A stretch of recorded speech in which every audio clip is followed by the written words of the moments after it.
He ngau kino ki tētahi wahine e whātekau mā ono tau te pakeke I muri tata I ngā hākari ki te tau hou. Tērā te whakapae I motokia a Shona Maiden e tētahi atu tangata I te pāpara kauta ki te whiti o Tāmaki Makaurau. He aikia Maiden I āritarita te tangata rā ki aia e kōrero ana I te reo Māori.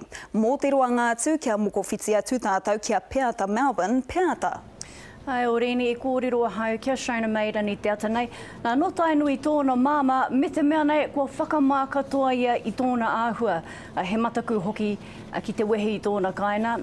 Hoi heo I reira hoki I tōna pāpā, ki te tautoko I aia I tēnei wā taumaha.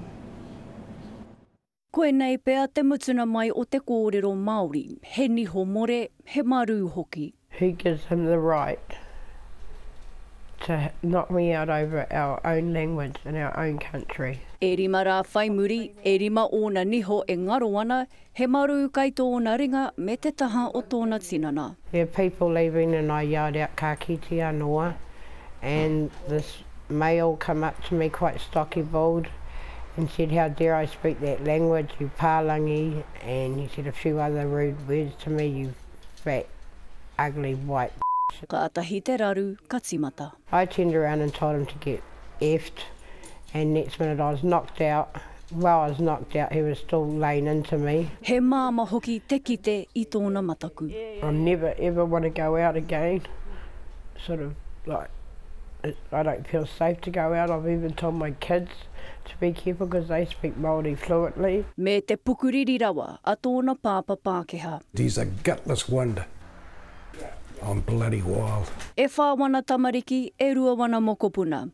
Ko whai tautoko hoki aia mai te tahi kaimahi no Street Reach, me tōna ake whānau. She was speaking te reo. Did you ever expect to be assaulted for speaking te reo? No, not at all.